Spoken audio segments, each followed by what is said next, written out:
Teşekkürler.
Merhaba asker.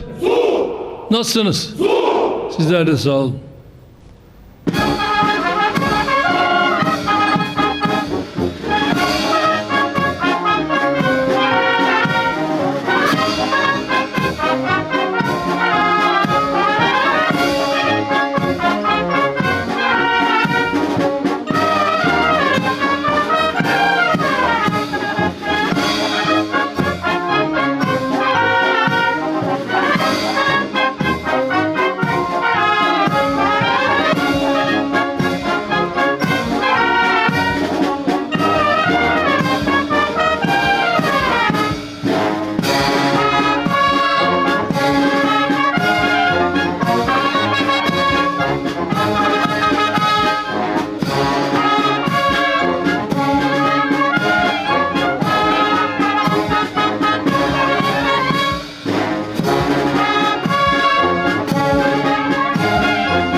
Sağ duruş.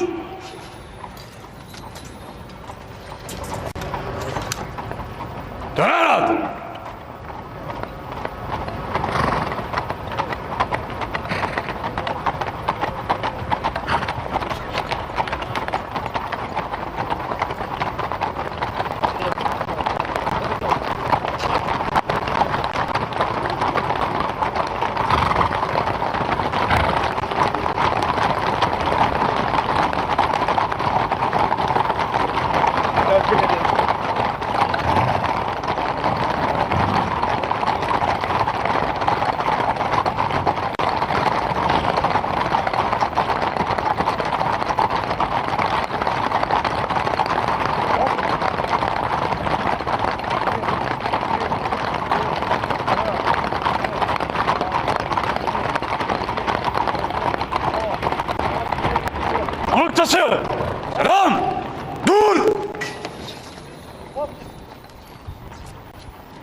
Noktaçı! Görüşümüz hazır bırakacağız!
Merhaba asker.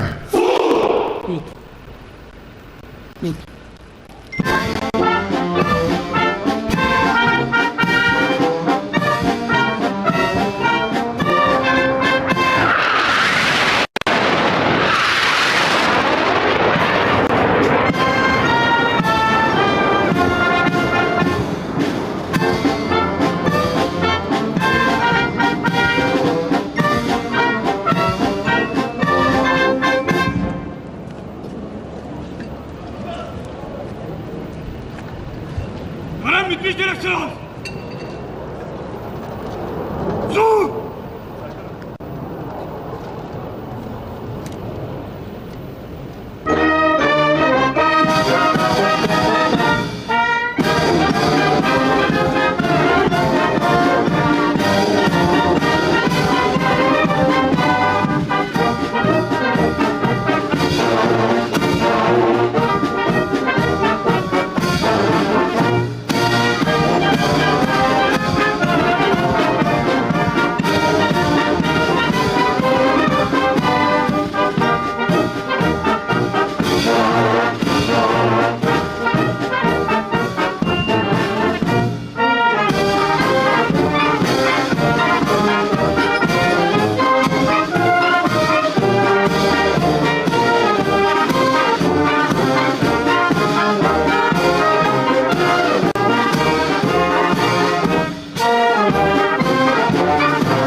Okay.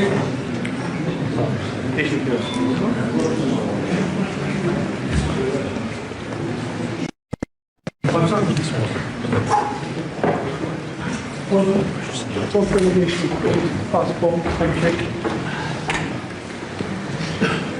US side, so please.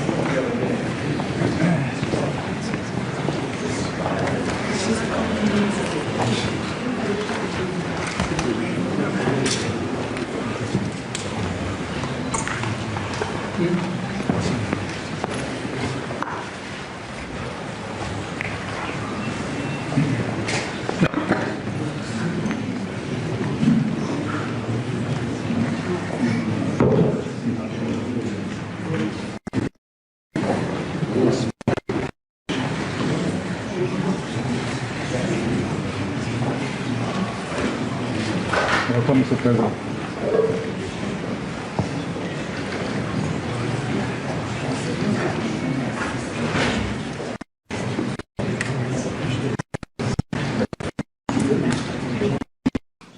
Öncelikle NATO Liderler Zirvesi'nde değerli dostumla Ankara'da bir arada olmak bizlere ayrı bir güç katmıştır. Kendilerine hoş geldiniz diyorum. First, here on the occasion of the NATO summit, I would like to welcome my valuable friend, Mr. President Trump, who has participated here today with us and added strength to the summit that we are convening for. Ve bu ziyaretin ne kadar önemli olduğunu özellikle ifade etmek istiyorum. And I would like to express how important this summit is that we are here gathering for. NATO Liderler Zirvesi'nin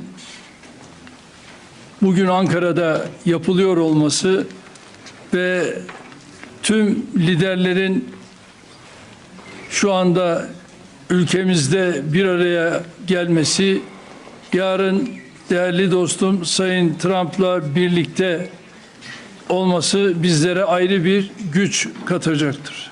The fact that we are convening here today for the NATO Ankara summit and that all the leaders are arriving at tomorrow with the presence of President Trump, which will be adding might and strength to our summit. Kendilerine tekrar hoş geldiniz diyorum. Once again, I would like to say welcome, Mr. President. Well, I want to thank you very much. As everybody knows, it's been very much reported. We are great friends. The president has done an incredible job. Building named after me. I was very happy about that. That was very nice. The airport is absolutely beautiful. The roads coming in were brand new and beautiful. And you've been a great leader and a respected leader all over the world. And we really do. We've had right from the beginning good chemistry. We've had a very special relationship. Turkey has become, under the president, a very powerful country militarily. People don't know how powerful, actually. They have a lot of our equipment, and they have a lot of great soldiers, and they're really somebody to be reckoned with. And the nice part is that because of the relationship that we have, it's all gone very well. I just want to say that I have a lot of respect for the president, and I think it's really to the benefit of both countries. We're going to be talking today about trade. We're going to be talking about other things having to do with the military, lots of different things. Probably we'll mention Iran, where we have essentially decimated their military. They cannot have a nuclear weapon. And we're going to have some very good discussions. But we do a lot of trade with Turkey. We make great things and they make great things. And we've had it's had a very big impact on both of our countries. So I just want to tell you that it's an honor to be with you. And we're going to have a lot of good meetings. We're going to have good dinners, good food. We're going to have a good time, but mostly we're going to have a lot of work, and we're going to do good things for our countries. Thank you very much, Mr. President. Thank you. Sayın Cumhurbaşkanım, havama kadar geldiniz. Çok teşekkür ediyoruz o yüzden. Çok uzun süren bir dostluğumuz var biliyorsunuz. Son derece saygı duyduğum, yakın olduğum bir insansınız. Buradaki buluşmalarımızda, görüşmelerimizde 3 konudan bahsedeceğiz. Askeri, ticari ve bir de İran konusundan bahsedeceğiz. Gerçekten çok güçlüsünüz. Çok güçlü askeri ve silah sanayi açısından çok güçlü bir yerdesiniz şu anda. Dolayısıyla teşekkür ediyorum ve çok iyi bir vakit geçirdiğinize inanıyorum. Thank you. Thank you very much. Okay. Mr. President, are you going to sell F-35s to Turkey, and what about the legal restrictions? Well, it's a decision we're going to make. We have a very good relationship. I would think that many people, I can tell you, many people, including the people sitting right here, thinks, why wouldn't we do that? We have a better relationship with Turkey, and Turkey's been in many ways much more loyal than other countries that we think would be loyal. So, yeah, it's something certainly we would consider. It's a great plane. It's the best, currently the best plane by far. And it's certainly something we will consider, yeah. Yes, Daniel, please.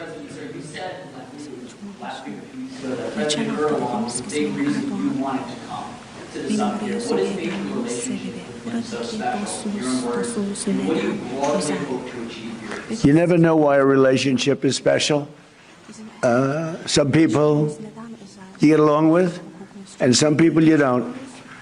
Sometimes you get along with the toughest people, like him, and sometimes you don't get along with the weakest, most pathetic people. You just don't get along. Maybe you don't respect them, but you know, from the day we met, we got along. We had a pastor, as I remember, his name was Pastor Brunson, and it was a very big thing, and it was very traumatic. He was sentenced to a long-term prison sentence, and I felt he was innocent, and I called. Other people called. They got nowhere. I called the president, and he released him immediately. It was something that the evangelical community will never forget, and because he was a good man, Pastor Brunson. So, you know, just things like that. We just it's always worked out. And I think it's been from the very beginning, from the first moment. It's just, I said it before, it's a chemistry that works between us. There are those that I don't have a good chemistry with, I will tell you that. And we work that out too. Mr. President, are further troop drawdowns in Europe are you likely to announce further troop drawdowns in Europe? Say it? Are further troop drawdowns in Europe likely? And are you satisfied with the progress that NATO allies have made? Well, we're going to see. I was very disappointed with NATO. And frankly, if it weren't held in Turkey, where my friend happens to be a very strong leader, a very strong person, it's possible that I wouldn't have attended. I felt I had to attend because of the fact that, you know, I know he's gone all out. It was a big thing to have NATO come to Turkey or any place else. It's a big thing. But we weren't treated well because we did something in Iran. We don't need anybody's help. I didn't even want their help. But before I asked, they said they wouldn't be there. And we've invested trillions of dollars in NATO. Why? To protect European countries and others, Canada, etc., but to protect people, countries from, generally speaking, it used to be the Soviet Union, now it's Russia. And I say that's fine, but you would think that they'd be very willing to do something to help us, and they really weren't. In the case of the United Kingdom, the Prime Minister, I guess he's no longer there, maybe because of this. It was a very unpopular thing he did. He said, no, we'll help after the war is over. I said, I don't need that kind of help.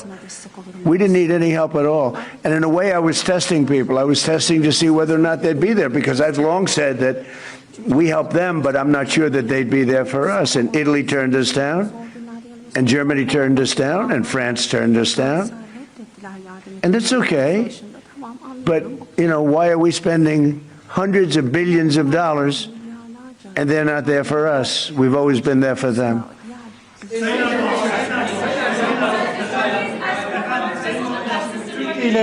Türkiye ile Suriye arasında Türkiye'de efendim İran'daki savaşın sona erdirilmesi için oldukça çaba sarf ettiniz. Müzakere süreci devam ediyor ancak nihai bir anlaşma noktasına gelinmiş değil. Bundan sonraki süreçte Türkiye nasıl adımlar atacak İran ve ABD arasındaki müzakere sürecinin olumlu bir şekilde neticelenmesi için? Bu süreçte yine aynı şekilde bizler İran-Amerika ilişkilerini nasıl bir düzleme kavuştururuz? Onun gayreti içerisindeyiz. Elimizden geleni yapmak suretiyle dünya barışına bir adım atalım diye gerek şahsım gerek arkadaşlarım hep birlikte çalışacağız. Gazze'ye sormak isterim. ben sizlere. 80 bine yakın insan hayatını kaybetti Gazze'de. Çok büyük de bir yıkım var. Ateşkes sağlandı ama yer yer ihlaller devam ediyor. Ateşkes ihlallerinin önlenmesi için, insani yardımların Gazze'ye girebilmesi için, ayrıca Gazze'nin yeniden inşa edilebilmesi için önümüzdeki süreçte ortak atabileceğiniz adımları değerlendirecek misiniz muhatabınızla? Müsaade buyururlarsa kendisinin de bu konudaki fikirlerini almak isteriz. Teşekkür ederiz efendim. Özellikle Gazze konusunda tabii değerli dostumla bunları da konuşarak özellikle bu bölgedeki barışı sağlama için bu liderler zirvesini çok önemsiyoruz ve bu liderler zirvesinden aynı şekilde bir kararın çıkmasını da hayra yorumluyoruz ve bunun olabileceğine de ben ihtimal veriyorum. Efendim, Türkiye-ABD ilişkilerinin geliştiği bir dönemi gözlemliyoruz. 2025 yılında geçen yıl Amerika Birleşik Devletleri'ne yaptığınız ziyarette önemli ticari anlaşmalar da imzalandı. Suriye konusunda Türkiye'nin önemli bir aktör olduğunu söylemişti Sayın ABD Başkanı. Şimdi yeni dönemde gelmeden önce de Sayın Trump bir sürprizle geliyorum ifadesini kullandı. F-35'i, Kaan savaş uçaklarının motorlarını konuştuk. Acaba gündeme gelebilir mi şeklinde. Siz bu sürprizin ne olduğunu düşünüyorsunuz? Türkiye bugünkü görüşmelerden sonra istediğini alabilecek mi? Teşekkür ederim. Tabii F-35 konusu biliyorsunuz bizim için yeni bir konu değil ve bunu bizler Amerika ile daha önce de görüştük ve biz 5 uçağı da sözünü aldık ve Sayın Trump'ın bu konuda bize ayrıca sözü var ve şimdi de bu liderler zirvesinde yapacağımız görüşmelerde F-35 ile ilgili kendilerinden bu daha önce aldığımız sözün ben geleceğe yönelik olumlu şekilde test ettiğimizi biliyorum ve bu konuda da Sayın Trump her zaman sözünün arkasındadır. Burada yine inşallah F-35 konusunda bu liderler zirvesinden hayırlı bir karar çıkacağına inanıyorum.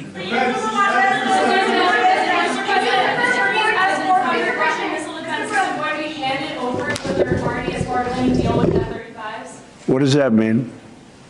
Is it going to be handed over to a third party? Is that not part of the deal? Third party? What is the third, with respect to what? There's our concerns about the Russian missile defense systems. Do you have those concerns about this system? Are they going I have no to concerns at all about anything. I mean, he's a leader of a country that he's made a much better country, much more powerful country, and you see it. I mean, it's beautiful. You get off, the roads are beautiful. It's an amazing thing. Now, I have no concerns about anything having to do with Turkey. The relationship, I would say the relationship with Turkey right now is better probably than it's ever been. It was good in my first 4 years, but I think now it's probably even better than that, if that's possible.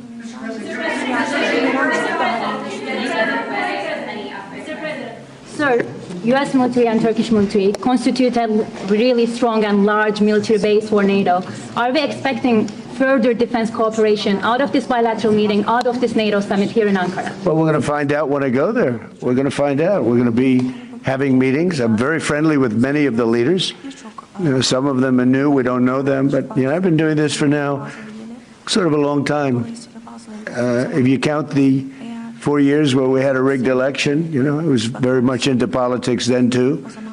But I spent the first 4 years, I spent 4 years in a little different state. And then we've had an amazing, probably the best year maybe ever had by an American president. When you look at the economy, we have the greatest economy we've ever had. We have $19 trillion, $19.2 trillion to be exact, being invested in the United States. That's 7 or 8 times more than it's ever had. It's a world record, not just a U.S. record. And I just read where, in fact, coming over, I was in the car with those beautiful horses, those great riders, those great soldiers, and it came over the wires that Toyota is moving out of Mexico into the United States and building one of the biggest truck and car plants ever built. It's amazing. That's what tariffs do, if properly used. And so we've never had a more exceptional economy or potential economy. There's never been anything like it. Under the last administration, they did much less than $1 trillion of investment coming in.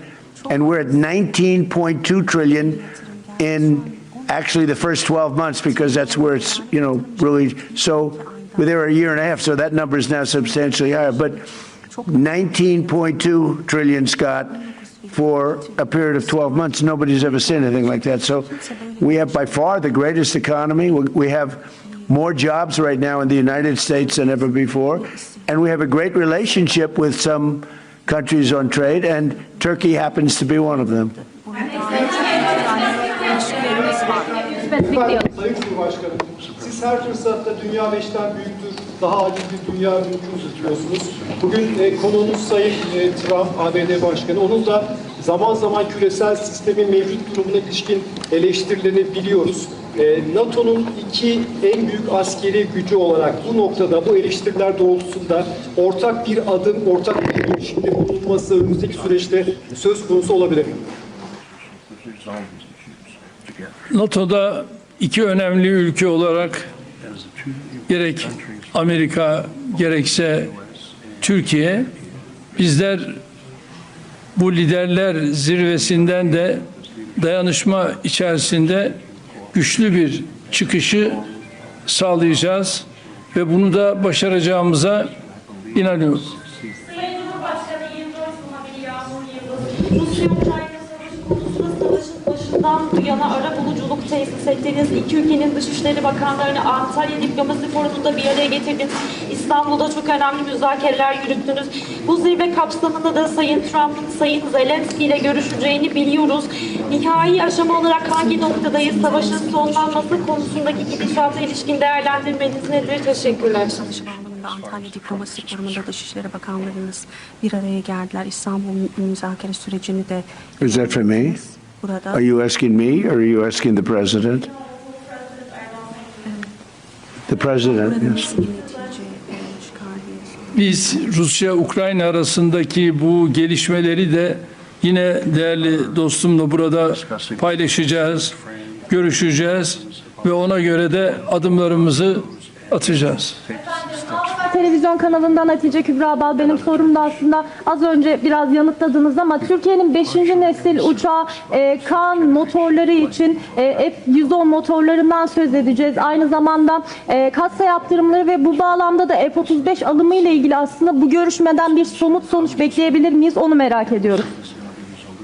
Ben bunu daha önce değerli dostumla görüştüm ve Kaan'la ilgili onun motorları noktasında bu liderler zirvesinde bu görüşmeyi değerli dostumla tekrar bir araya geldik. Onu görüşeceğiz ve inanıyorum ki bununla ilgili bize verdiği müjdeyi burada da tekrar edecektir ve bu müjdeyle de herhalde liderler zirvesinde kendisine teşekkür edeceğiz. You know, I might add that Turkey bought planes. It's the best plane. But they bought planes from the United States. And when you buy a plane from the United States, if there's engine rehab and other things that are done to engines, there's various things that happen, including just maintenance. I think we have an obligation to maintain engines and help them maintain engines. When you buy a plane from us, what are we going to say? You're buying a plane if the engine needs work or if the engine has to be rehabilitated or even upgraded somewhat. But I think we have an obligation to do that. What are you going to do? Say, I'm not going to do that? Look, Turkey's been, I know, you know, a lot of people don't agree, although I think with time they're starting to. Turkey has been a great ally for us. Turkey could have gone on the side. They know Iran very well. and they know the problems with Iran. But they've been very instrumental, along with a couple of other countries, of helping. They could have gotten into the fight. You know, I hear some people saying about their relationship with Israel. They could have gotten into the fight. They're a very powerful military nation. They didn't do that. Maybe they didn't do that because of me, but they could have gotten into the fight on the other side. They are a nation that's been very, very good, and I can speak for myself as president. They've been extraordinary in many ways with respect to our relationship, including trying to end the war with Iran, or whatever you call it. It's not even a war, it's a military operation. It's a denuclearization. That's really what it is, of Iran, because I don't think he wants to see them have a nuclear weapon either. I'm pretty sure of that. In fact, I'm totally sure of that. So, but when they buy a product from us, whether it's a plane or anything else, when it's time for maintenance, I think don't we have an obligation to help them? What are we going to do? Say we're not going to let you use the product that you spent a lot of money in buying? And especially when it's been somebody that frankly has been more helpful to the United States than many other more traditional countries.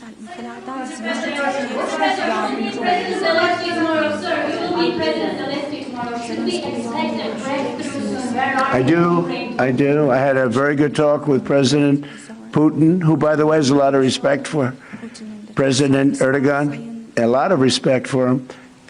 We had a long talk yesterday, it lasted a long time, and I also spoke with President Zelensky right after that. I think they both want to make a deal. It's too bad it took so long, but I think there's going to be, something's going to come out, and the president's also helping us with that, but I think there's something. You know, I settled 8 wars, and I think we're going to be settling a 9th. It doesn't seem likely now, but sometimes with war, I see when it's least likely, that's when it happens. I had a very good talk with President Putin. I had a very good talk with, I would say, as a combination. A lot of times I'd do well with Putin, and Zelensky would be a problem, or vice versa. Zelensky would be great, and Putin would be. They both want to get it settled now. More than that, that's all I do in my life is deals. I know deals. And I think I think we're going to get it settled, hopefully soon. Last month, 35,000, mostly soldiers, died.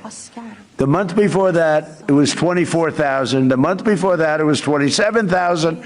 And the month before that, it was 29,000. But last month, it was 35,000 young soldiers, mostly soldiers, died. And that's crazy. işbirliklerinden bahsediyoruz, ancak savunma sanayi işbirliğimizi sürdürebilmemiz için Amerika'nın katsayı yaptırımlarını da kaldırmış olması gerekiyor. Sayın Büyükelçi Barak burada. Kendisinin bu konuda aslında mesajları da oldu geçtiğimiz aylarda. Sayın Başkan'ın da bu konuda olumlu düşündüğünü biliyoruz. Hem ticaret hacmi hedefine ulaşmak hem de NATO zirvesinde burada Sayın Trump gelmeden önce de açıkladılar. Aslında Türkiye'nin hatırıyla zirveye katıldığını da açıkladılar ama aynı zamanda katsayı yaptırımlarının Türkiye'ye uygulanıyor olmasının bir tezat olduğu düşünülüyor. Bu noktada, bu görüşmede artık somut bir netice alınabilir mi? Ayrıca siz bunu gündeme taşıyacaksınızdır. Muhtemelen Sayın Başkan'ın da bu konudaki düşünceleri de alabilirsem mutlu olurum. Teşekkür ediyorum. I can tell you, we're going to be taking the sanctions off. Okay? I don't want him to waste his time answering that question because we're working very closely with Marco Rubio, very famous man, great Secretary of State, and with Scott Bessent, and with Pete and everybody else. We're going to be taking the sanctions off. It's time to do that. Okay? We don't want to sanction friends. It's very simple. There's plenty of people we can sanction, and we are sanctioned. We don't want to sanction friends. And because of the president, you know, we have a very good relationship with the new leader of Syria, and he's done an amazing job. In a year and a half, he's pulled the whole country together. And I have a very great relationship with him. And somebody said, well, he's pretty rough to put him there. I approved him along with the president. We were the two that really wanted him. And he's done a great job. He's done a great job. He's pulled it together. Not an easy job. media post yesterday with respect to Prime Minister Maloney, that True Social post with the restraining order? Oh, I don't know. I think she's a nice person, actually. We've had a good, we had a bad relationship. It became a little bad because she refused to help us. Again, I didn't put a heavy press on her, but she refused to get involved with the Hormuz Strait, or you could also say just Iran. She refused to get involved. So it soured my relationship with her a little bit. But I like her. I think she's a nice person, actually. But I think she made a mistake. You know, they get a lot of their oil from, we don't get any of our, we have a lot of oil. The United States has more oil than anybody. And when you add Venezuela to it, it's like we have far more oil than anybody. We don't need the straits. We do this because we think it's an important thing to do. But she just wasn't there for us. And I wasn't happy about that. You can imagine, I wasn't happy about that.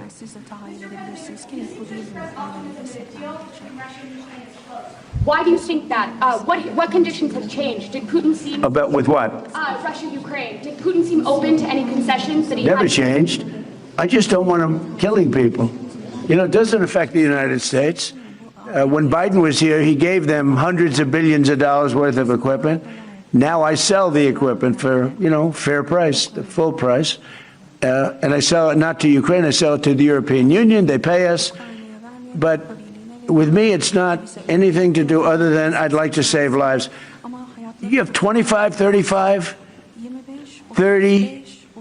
One time it hit 41,000 a month. Souls. They're dead. They leave their mother in Ukraine. They leave their mother and father in Russia, Ukraine. They wave goodbye. And a week later, they're dead. It's crazy. And I would like to see. It doesn't affect us. It's really, you know, it's far away. It affects Europe much more. We're there to help Europe. But it doesn't affect the United States. We have an ocean in between. But, you know, it's just, I can't stand watching what's happening. I've seen the pictures of those battlefields, and it's a drone war. It's a war of drones. It's a whole new technology. And we're actually the leader in drones now. We have the most sophisticated drones, but people wouldn't believe how violent it is. And I've seen the battlefields. They send me pictures. I actually want to say, don't send them to me. Pete, this man right here sends me pictures. Pete Hegseth. And I said, Pete, you know what? It doesn't help to look. I've never seen anything like it. It's carnage. And it should stop. Open to any concessions to end the war? Did Putin seem open to any concessions to end the war in your call with him? I get along very well with both, and we're going to get it settled. And President Erdogan's helping us get it settled, as he's helping with Iran.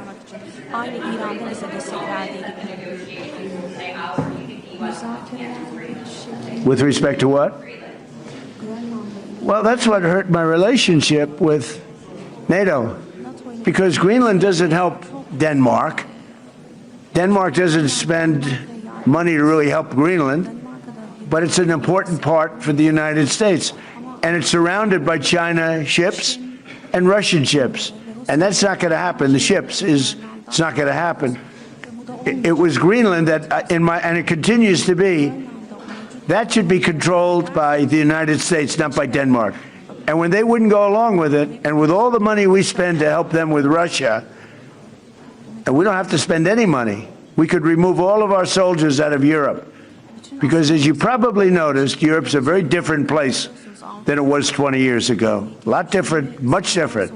It's a much different, and they better be careful with immigration and energy. If they're not careful with those two things, you're not going to have a Europe anymore.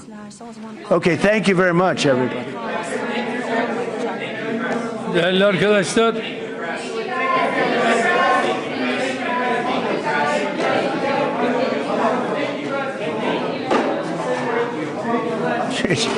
One thing, it's amazing. It's amazing. Harika gerçekten.